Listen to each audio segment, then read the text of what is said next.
Olá pessoal, bem-vindos a mais um vídeo da disciplina. No vídeo de hoje eu vou resolver 3 problemas elaborados de juros compostos. Eu escolhi 3 dos problemas mais difíceis da lista, certamente o mais difícil, que é a questão do Enzo. Então vamos lá, eu sou o professor Giancarlo Moraes e essa é a disciplina de Matemática Financeira da URGS.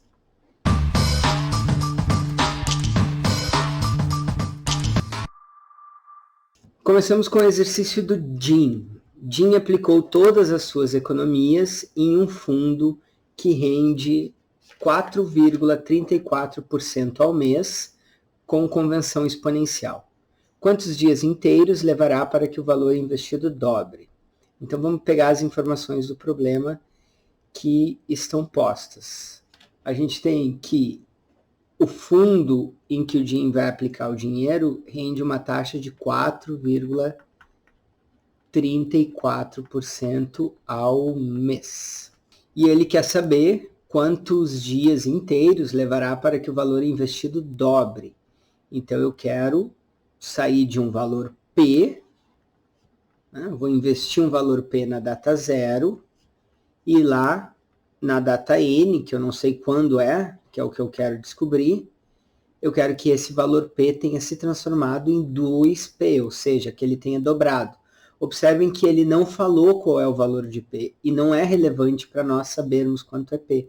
A gente pode resolver esse problema mesmo sem saber qual é o valor que ele investe. Sempre vai levar o mesmo número de dias para que o capital duplique dado essa taxa. Então não importa qual vai ser o capital, sempre vai ser o mesmo número de dias dado que essa taxa seja fixa. Nossa fórmula diz o seguinte, que o montante é igual ao principal vezes 1 mais I elevado a N, em juros compostos. O que a gente sabe? O meu montante, o valor final, tem que ser o dobro do principal. Então, eu tenho que 2P, eu vou substituir aqui, ó, esse S eu vou substituir por 2P. Tem que ser igual a P vezes 1 mais I. A taxa eu sei quanto vale, 4,34% ao mês. Então, eu vou colocar 0,0434 elevado a N. Eu não aconselho que vocês transformem aquela taxa numa taxa diária, porque vocês não sabem ainda fazer transformação de taxas. Isso vocês aprendem no tópico 4. Então, no tópico 4, vocês vão aprender a sair de uma taxa em juros compostos, tá? Uma taxa efetiva mensal para uma taxa efetiva diária, ou de uma taxa nominal mensal para uma taxa efetiva diária, e isso vocês vão aprender também qual é a diferença lá no tópico 4. Mas já adianto que nesse exercício, se vocês dividirem a taxa por 30, porque para transformar numa diária, vai estar errado, porque aquela taxa que está sendo dada ali, ela é uma taxa efetiva. E aí, quando vier o capítulo tópico 4, isso vai ficar mais claro para vocês. Então, aqui eu aconselho, não façam a transformação da taxa. Vocês encontrem o N em meses, e depois que vocês encontrarem o N em meses, usando a regra do banqueiro, vocês transformam esse prazo para dias. Logo, o que eu vou fazer, então, é usar essa taxa mensal mesmo. Se eu vou encontrar o N em meses, a taxa adequada para mim utilizar vai ser a taxa mensal, certo? Então, observem aqui o que essa relação aqui vai nos dar. Vai nos dar que 2P vai ser igual a P vezes 1,0434 elevado a N. Tá? Eu tenho uma equação que tem duas incógnitas, mas observem que o P aparece nos dois lados da igualdade, em ambos os lados ele está multiplicando tudo, então eu poderia dividir ambas as equações por P, desde que P seja diferente de zero. Né? E isso é uma suposição razoável, porque ele aplicou algum dinheiro, né? Então, para P diferente de zero, eu posso dividir ambos os lados por P, o que significaria que eu posso cortar esses P's aqui. Corto esse com esse. E aí nós temos que 2 vai ser igual a 1,0434 elevado a N. O que eu quero descobrir é o N, mas ele está aqui no expoente. Então, para eu conseguir tirar esse N do expoente, eu vou precisar aplicar log. Qual log? Bom, qualquer um funciona. Vocês podem usar logaritmo em qualquer base, mas idealmente usem uma que tenha na calculadora de vocês. Então eu vou usar log na base 10, que é simplesmente log. Vou aplicar log dos dois lados, vai ficar log de 2 igual a log de 1,0434 elevado a n. E agora, por propriedade do logaritmo, esse n aqui que está no expoente pode vir aqui para fora. Então, eu transformo aquela equação que era uma equação exponencial numa equação linear. Vai ficar log de 2 igual a n vezes log de 1,0434. E agora, se eu quero encontrar n, basta eu isolá-lo. Então, n vai ser log de 2 dividido por log de 1,0434. Então, vamos calcular esse valor. Então, observe aqui, eu estou usando log na base 10. Log de 2 dividido por log de 1,0434. Log de 1,0434. E isso deu 16,31525248. Essa resposta está em meses. Por que essa resposta está em meses? Porque a taxa foi nos dada em meses, e eu utilizei a taxa aqui do problema em meses, que foi a taxa que ele me deu. Então, vai levar 16,31 meses. Se eu quero saber quantos dias leva, basta eu multiplicar isso por 30. Então, eu multiplico por 30, por que por 30? Porque cada mês tem 30 dias pela regra do banqueiro.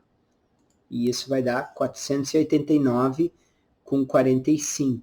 Agora tem um outro ponto central aqui da questão, que ele pergunta assim, ó, quantos dias inteiros levará para que o valor investido dobre? A questão não pede para que seja exatamente o dobro, pergunta quantos dias leva para que dobre. Então, no mínimo, tem que estar dobrado em dias inteiros. Se vocês observarem, em 489 dias não vai ter dobrado, mas em 490, aí sim já vai ter dobrado, porque precisa 489,45. Então, nesse caso de prazo, que a gente pergunta quantos dias levará para que algo aconteça, a gente não arredonda para baixo. A gente vai sempre arredondar para cima, não importa que essa casa aqui seja um 4, a primeira casa que a gente vai abandonar, certo? Então, a resposta aqui é 490 dias. Então, n igual a 490 dias. Um outro ponto importante é, vocês não podem fazer o cálculo direto na calculadora financeira. Por quê? Porque ela vai dar já o prazo sempre arredondado para cima, mas ela já vai dar o prazo dos meses arredondado para cima.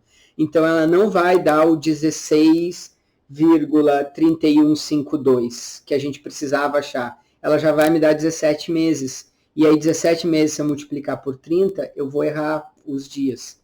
Então, eu preciso pegar aquele 16,315252 e para que eu consiga fazer isso, eu preciso usar a calculadora científica. Não dá para fazer na calculadora financeira, a não ser aí sim que eu troque a taxa para uma taxa diária. Mas aí vocês têm que saber fazer essa conversão de taxas, que não é tão simples.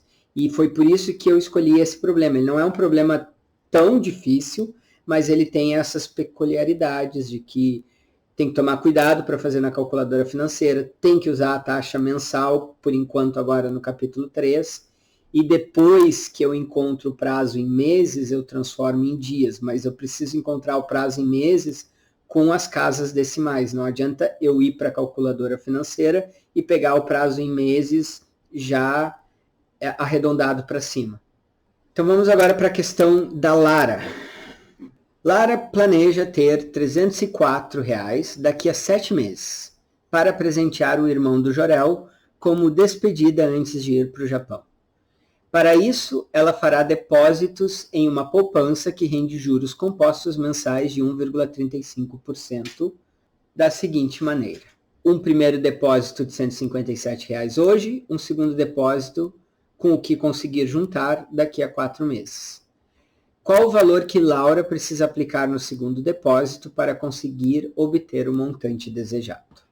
Então vamos às informações do problema. A gente tem que ela quer chegar em R$304, ou seja, R$304 é o valor final que ela quer ter em 7 meses. Então, quando nós desenharmos o fluxo de caixa, ó, no mês 7, ela quer retirar R$340, ela quer ter esse dinheiro. E o que vai acontecer no nosso fluxo? A gente vai ter 2 depósitos, um de 157 hoje, e um que ela vai fazer, que é o segundo depósito, aqui, ó, daqui a 4 meses. Então, na data 0, ela deposita 157, na data 4, ela deposita algum valor, e eu quero que chegue em 304 na data 7. Então, vai ter um depósito na data 0, um depósito na data 4, e a gente espera que na data 7 tenha R$304. Desenhar esse fluxo de caixa é bastante importante para vocês entenderem o problema, porque eu preciso decompor esse problema em 2 outros problemas. Então, como? Bom, primeiro eu vou ter um problema que é quanto que vale esse 157 hoje lá na data 7. Então, se eu depositar 157 hoje, quanto ele vale lá na data 7? Qual vai ser o S da data 7 correspondente a esse 157? E isso é fácil, a gente sabe calcular isso, né? Então, nesse caso aqui, o principal vai ser 157, o montante, o S é o que eu quero descobrir, a minha taxa de juros é dada, né? 1,35% ao mês, e o prazo N é 7. Então, com essas informações, a gente sabe que S vai ser 157 vezes 1 mais a taxa, que é 0,135, elevado a 7. Então, o S vai ser 157 vezes 1,0135 elevado a 7. Fazendo esse cálculo, nós vamos obter que 157 vezes 1,0135 elevado a 7 vai dar 172,45, 10, 8, 2 e assim por diante. Tá? Então, esse valor aqui, depois eu vou fazer todos os cálculos encadeados, só para registrar aqui para vocês entenderem o problema. Eu vou colocar aqui que é 172 com 45,1, tá? Mas eu não vou fazer arredondamento agora, tá? Isso é só para vocês entenderem melhor o problema e eu não ficar carregando um número gigante. Depois eu vou fazer todos os cálculos encadeados. Então, esse valor de S é quanto vale o 157 na data 7. Então, R$ 157 na data 7 vale 172,451. Agora, o outro problema que a gente tem seria esse problema aqui, ó.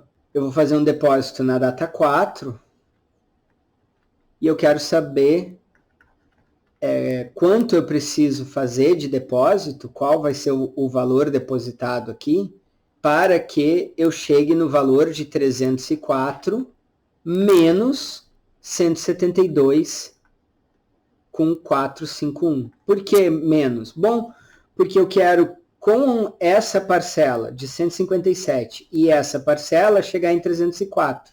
Eu sei que o 157 sozinho já valem 172,451.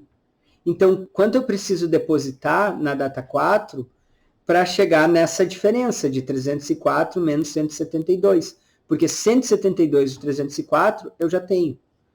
Então, 304 menos 172,451 vai dar 131. Isso aqui vale 131 com 54,549, aproximadamente. Então, eu estou me perguntando qual o valor de P que eu preciso depositar para que na data 7 tenha 131,549. Então, vamos pensar aqui nesse problema. Agora a gente tem os dados. P é o que eu quero descobrir. O montante é 131,549. A taxa é a mesma, 1,35% ao mês. E o N, pessoal, é 3. Por que 3? Porque o tempo decorrido entre o depósito e a retirada é 3 meses. Certo? O depósito é na data 4 e a retirada na data 7. Então, decorrem 3 meses. Então, vamos lá. Usando a fórmula, o montante é igual ao principal vezes 1 mais I elevado a N. Então, 131,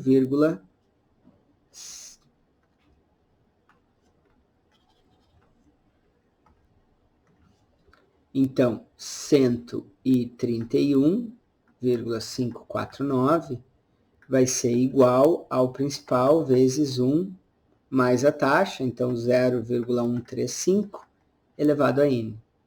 E N eu sei quanto vale, né? N vale 3. Então, já posso botar 3 aqui. Então, P vai ser 131,549 dividido por 1,0135 elevado ao cubo. Então, vamos lá, vamos fazer esse cálculo na nossa calculadora científica. Observem que eu disse que eu ia fazer os cálculos todos encadeados, né? Eu não ia fazer aquele arredondamento. Então, aqui, ó, eu tenho o valor de 172, que está aqui. Eu vou fazer 304 menos esse valor. 304 menos aquele valor, que é a resposta, vai dar 131,54. Agora está sem arredondamento. Eu botei 549, né? Mas aqui eu estou fazendo o cálculo com todas as casas. Então, esse é o valor que está aqui no numerador. Tá? Agora, eu vou dividir ele, então, por 1,0135 elevado ao cubo. E isso vai dar 126,36. E aí a casa decimal, a terceira casa decimal é 1. Agora eu posso fazer o arredondamento, porque é a resposta final. Então, 126,36. 126,36 reais. Então, nesse problema, a gente vê claramente como desenhar o fluxo nos ajuda, porque nos ajuda a entender que a gente tem um problema que precisa ser decomposto em 2 problemas de juros compostos. E aí eu resolvo cada um deles usando a fórmula que a gente conhece, montante igual a principal vezes 1 mais I elevado a N. Vou mostrar como fazer esse problema na HP12C para vocês. Então, o primeiro problema que a gente tinha era calcular quanto valia 157, que era aplicado na data 0, quanto ele ia valer na data 7. Quanto seria esse montante aqui na data 7, dado que a taxa de juros é 1,35% ao mês. Então, para fazer isso na calculadora financeira, a gente vai apertar as teclas, né? 157 vai ser o meu PV, meu P, meu principal, meu present value é 157. O tempo decorrido é 7, então o meu N é 7. E o meu I vai ser 1,35. Aí a calculadora declara isso e ela vai nos dizer qual é o valor futuro, ou seja, ela vai nos dizer quanto vale o 157 lá na data 7. Aí o que eu vou fazer com esse valor? Bom, esse valor agora ele é parte dos 304, e aí eu quero saber qual é a parte que falta para mim chegar em 304. Então, como ele vai aparecer com sinal negativo, vamos fazer essa parte e depois eu volto. Então, vamos lá. FREG para limpar os registros, ou FFIN para limpar os registros financeiros. Aí, 157 eu declaro como meu PV, 7 eu declaro como meu N, 1,35 eu declaro como a minha taxa e pergunto qual é o valor futuro. Aí observem, já apareceu o valor futuro negativo, né? Porque a calculadora sempre faz esse jogo de sinais. Então, se a entrada, se o PV é positivo, a saída, o FV vai ser negativo. Então, agora, se eu quero descobrir, né? Se eu quero fazer 304 menos isso, basta eu somar 304. Então, 304 mais, somei, certo? Esse valor aqui, agora vamos, lembra, né? Esse valor é o novo fluxo, é o novo montante do outro fluxo. Então, esse valor de 131, que apareceu na calculadora, 5489, ele é o valor futuro do depósito do mês 4. Então, quanto eu preciso depositar no mês 4 para que no mês 7 eu tenha 131,5489. Então, eu vou declarar esse valor como FV, que é o que essa tecla aqui está fazendo. Eu declaro esse valor que apareceu no visor como valor futuro. E aí, qual é o problema que eu tenho? Então, eu tenho 131,5489 é o meu FV, meu valor futuro. Meu N é 3. Por quê? Bom, porque o tempo decorrido entre o mês 4 e o 7 é 3, certo? A taxa é 1,35. Observem que eu não declaro a taxa nesse segundo problema. Por quê? Porque ela já foi declarada aqui e eu não vou mudar ela. Então já está na memória, já está no registro essa taxa. Eu não preciso redeclarar. E aí eu peço quem é o valor presente para esse problema aqui, que é exatamente o que eu quero saber. Quem é o P? Então, se a gente seguir aqui, eu vou declarar, então, esse valor como valor futuro. Vou declarar agora que o tempo decorrido é 3 e vou perguntar o PV. E aí vai me dar a mesma resposta, 126,36. E por último, eu quero fazer o problema do Enzo. Esse é provavelmente o exercício mais difícil do módulo de juros compostos, o exercício que vocês mais têm dificuldade de fazer e perguntam nos fóruns, e perguntam na monitoria, e nos perguntam nos atendimentos. Então, eu vou resolver uma versão que apareceu no Moodle do problema, e vocês podem tentar resolver a versão de vocês, mudando os valores que aparecem no problema, e, claro, se tiverem dificuldade, podem nos perguntar lá no fórum. Então, o problema consiste no seguinte: Enzo está com uma dívida de 15.392, sobre a qual incide uma taxa de juros compostos de 3,44 ao mês, mas atualmente ele só possui 9.777,17, que poderiam ser usados para pagar a dívida. Felizmente, Enzo encontra um investimento que está com a taxa de juros compostos de 5,02 ao mês, com capitalização mensal. Como a taxa de juros do investimento é maior do que a da dívida, ele decide investir seu capital e pagar a dívida assim que conseguir um montante necessário através do investimento. Determine quantos meses levará para que Enzo quite a sua dívida. Como a capitalização é mensal, o número de meses necessários é inteiro. Vamos pegar então os dados do problema. Então nós temos os seguintes dados. Eu botei em verde o que é a dívida. Nós temos dois problemas. Um que é o problema da dívida e um que é o problema do investimento. Então aqui, ó, a dívida, ele está com uma dívida de 15.392, ou seja, ele recebeu esse dinheiro e ele precisa quitar, ele vai precisar em algum momento N pagar esse valor. E, ao mesmo tempo, ele tem 9.777 para investir. O interessante é que a taxa de juros da dívida é 3,44% ao mês. E a taxa de juros do investimento é 5,02% ao mês. Como essa taxa de juros é maior do que essa, a gente espera que esse valor cresça numa velocidade maior do que esse vai crescer, de maneira que em algum momento ele vai alcançar esse valor. Então, quando esse valor aqui for evoluindo a juros compostos, ele vai evoluir numa velocidade menor do que esse valor vai evoluir, e uma hora eles vão se cruzar. Esse valor aqui vai ficar igual e depois maior do que esse valor. Então, a pergunta é quando isso acontece?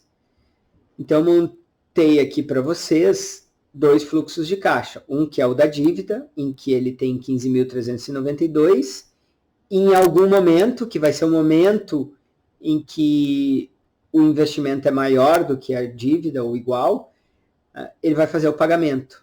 E nesse momento, a gente vai ter um S da dívida, ou seja, um montante da dívida. A mesma coisa acontece para o investimento. No momento N, ele vai ter o montante do investimento. Então, se a gente olhar, a gente sabe como montar essas equações, né? O montante da dívida vai ser o principal, porque sempre montante é principal vezes 1 mais I elevado a N em juros compostos. Então, vai ser 15.392 vezes 1 mais a taxa. A taxa, no caso da dívida, é 3,44. E a taxa do investimento, 5,02. Então, 0,0344 elevado a N. Esse é o S da dívida.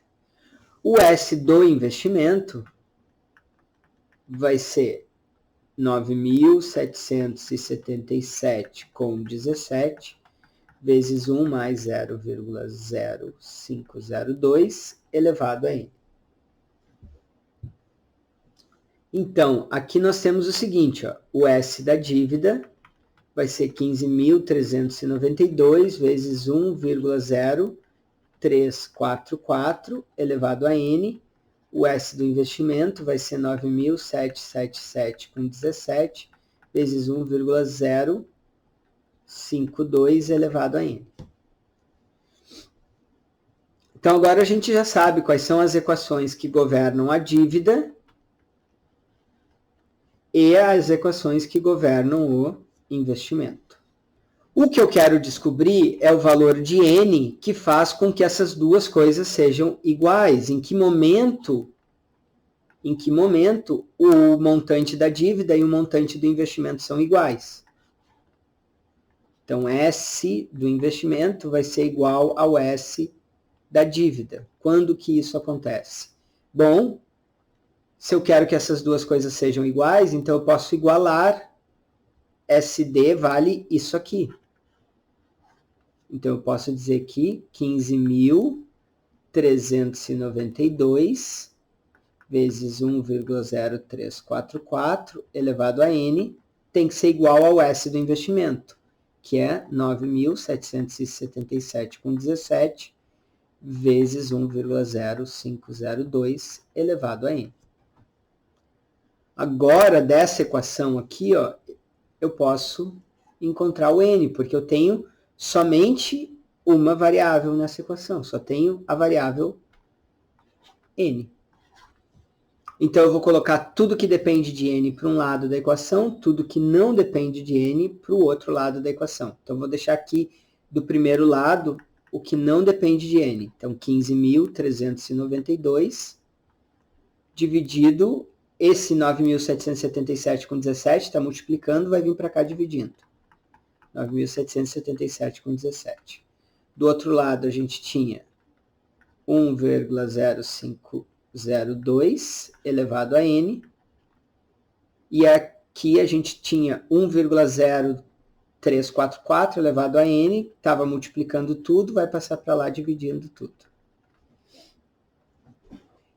Então, pessoal, observem que aqui a gente tem duas exponenciação com o mesmo expoente, então eu vou juntar e escrever 1,0502 dividido por 1,0344 elevado a N. Colocar tudo sob o mesmo expoente. E agora eu tenho essa equação que diz que 15.392 dividido por 977,17 é igual a 1,0502 dividido por 1,0344 elevado a n. Como que eu faço para isolar o n? A gente tem esse n lá no expoente, então eu vou fazer a mesma coisa que eu fiz no exercício anterior. Eu vou aplicar logaritmo dos dois lados. Então, logaritmo de 15.392 dividido por 9.777,17 vai ser igual ao logaritmo de tudo isso, mas eu já vou adiantar. Quando eu aplico o logaritmo, esse n pode cair para frente. Então, vai ser n vezes o log de 1,0502 dividido por 1,0344. E agora basta isolarmos e temos que n vale logaritmo de 15.392 dividido por 9.777,17 dividido pelo log de 1,0502 dividido por 1,0344. Então, esse é o valor de n. Agora basta nós calcularmos isso. Usando uma calculadora científica, nós podemos fazer o seguinte, então. Log de 15.392 dividido por 9.777,17 dividido por log de 1,0502 dividido por 1,0344. E isso vai ser igual a 29,93 meses. Então, nosso n vai ser 29,93 meses. Mas lembrem, eu quero meses inteiros. E como é prazo, eu vou arredondar para cima. Porque no mês 29, o investimento não vai ser maior ainda, nem igual, ele vai ser menor do que a dívida, então eu não vou conseguir pagar. Mas no mês 30, o investimento já vai ter superado um pouquinho, porque ele vai ser igual em 29,93. Então, minha resposta final, na verdade, é n igual a 30 meses. Logo, seria a alternativa A, 30 meses. Essa questão é possível de ser feita na calculadora HP12C usando as teclas financeiras, mas vocês precisam reescrever de uma maneira esperta o equacionamento. Então, eu vou mostrar para vocês como se faz isso na HP12C. Na verdade, é bem difícil de se dar conta. É mais fácil vocês resolverem essa questão na calculadora científica, usando o logaritmo, mas por questão de completude, para mostrar para vocês algo diferente, algo interessante, eu vou mostrar como se faz na HP12C. Então, na HP12C, a gente sempre pode resolver um problema que relaciona principal, PV, valor futuro, um prazo N e uma taxa I. Se eu conseguir escrever o meu problema dessa maneira, essa maneira é o quê? É a fórmula S igual a P vezes 1 mais I na N. No caso aqui, o montante é FV, o principal é PV, 1 mais I elevado a N. Então, sempre que eu posso escrever o problema dessa maneira, eu posso equacionar o problema dessa maneira, eu consigo resolver na HP12C. Então, lembrem das duas equações que nós tínhamos. Vou voltar aqui para mostrar para vocês. 15.000, essa aqui do S do investimento, da dívida, e essa aqui do S do investimento.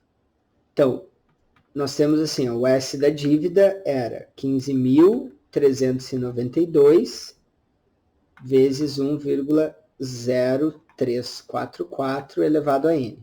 E o S do investimento era 9.777,17 vezes 1,0502 elevado a N. Então, observem, eu tenho Eu não tenho...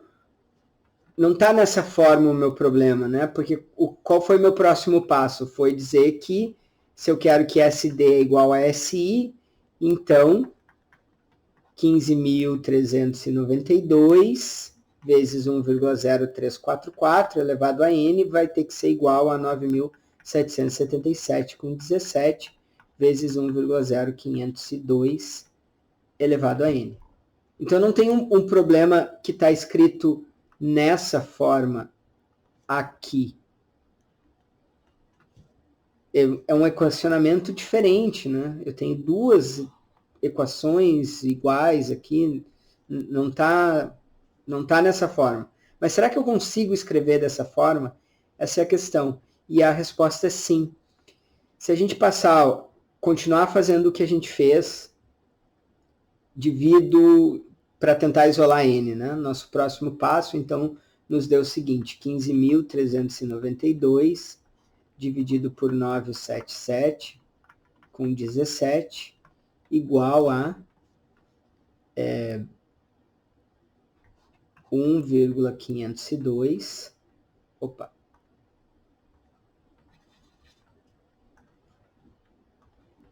1,0502 dividido por 1,0344 elevado a n. Ainda não está nessa forma aqui, mas observem que se eu pegar e fazer essa divisão aqui, eu posso tentar escrever como 1 mais i na n. Vou pegar nossa calculadora científica para ficar claro para vocês. Então, se eu fizer assim, 1,0502 dividido por 1,0344, a gente vai obter esse valor, 1,01527. Depois eu vou arredondar, mas só para vocês enxergarem a fórmula. Depois, quando eu fizer, eu vou fazer todos os cálculos encadeados sem arredondamento parcial. Então, nós temos que isso aqui é igual, então, a 1,01527 mais alguma coisa elevado a n. E isso eu já consigo ver que é 1 mais 0,01527 elevado a n. Agora, se eu fizer essa divisão, 15.392 dividido por 9.777,17, eu acho um valor que vai ficar do outro lado ali, 15.392 dividido por 977,17, eu acho 1,5742. Então, 1,57428. Então, eu consegui escrever aquele problema, essa equação aqui que está em verde, eu consegui retraduzir ela como uma equação dessa forma. Observem, eu tenho 1,57428 igual a 1 mais 0,0157 elevado a n. Então, esse é um problema de juros compostos, onde esse valor aqui é o FV. Quem seria o PV? Bom, não tem valor nenhum aqui na frente desse 1 mais i, então significa que ele seria 1. Esse aqui seria o meu PV, essa aqui seria a minha taxa. Então, usando esses valores de FV, esse valor 1 de PV e essa taxa, eu conseguiria calcular o N usando as teclas financeiras, usando exatamente esse fluxo aqui, ó. Mas considerando o PV igual a 1, o FV igual a 1,5748 e a taxa, essa nova taxa que eu encontrei. Como que eu faço esses cálculos todos encadeados na HP12C? Então vamos lá. Certo, para fazer esses cálculos encadeados, observem que para chegar nessa taxa aqui, ó, de 0,1527, o que eu fiz? Eu peguei o 1,0502 e dividi por 1,344. Esse vai ser o primeiro passo que eu vou fazer. Eu vou pegar 1,0502 e dividir por 1,0344. Depois disso, eu ainda preciso tirar esse 1, subtrair 1. Aí eu subtraio 1 para tirar esse 1 e isolar essa taxa de 0,01527 alguma coisa. Eu vou achar esse valor, só que a taxa, quando a gente entra na calculadora financeira, ela tem que ser percentual, e aqui ela está na forma unitária. Então eu vou multiplicar por 100, e quando eu multiplicar por 100 eu tenho a taxa. Aí eu declaro a taxa, declaro ela como I. Aí depois calcular o FV foi mais simples, né? Calcular o valor futuro foi simplesmente dividir 15.392 por 9.777,17. Então, eu vou pegar 15.392 e vou dividir por 9.777,17 e declaro esse valor como valor futuro.